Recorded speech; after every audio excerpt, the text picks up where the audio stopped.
তাদের পিছনে দাঁড়িয়ে তাদেরকে জামিন দেওয়ার চেষ্টা করে, আপনারা তাদেরকে রুখে দাঁড়ান। কি কারণে জামিন দিবেন? তারা দেশের কি উপকার হয়েছে? কেন জামিন দিতে হবে তাকে?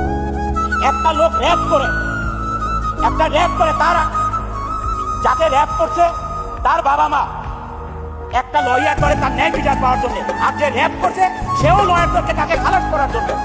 ওই লয়ারদের মা বাবা নাই, ওই লয়ারদের বোন নাই, ওই লয়ারদের বউ নাই, তার মেয়ে নাই, ওই লয়ারদের কোনো সন্তান নাই। একটা র্যাপিস্টকে বাঁচানোর জন্য তার পিছনে দাঁড়াইতে হবে কেন? ভাত পাবেন না, ভাত খাওয়ার কোনো কিছু নাই আপনার, কেন তাকে বাঁচাইতে হবে? আপনি ওই লয়ারদের প্রতি আমি বলছি, কেন আপনার তাকে বাঁচাইতে হবে?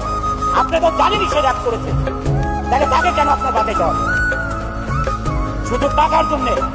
এই টাকা না কামাইয়া আপনার সংসার আরো ভালো চলবে, পবিত্রতার সহিত চলবে, আপনার ছেলে মেয়েরা ভালো থাকবে, সুশিক্ষিত হবে।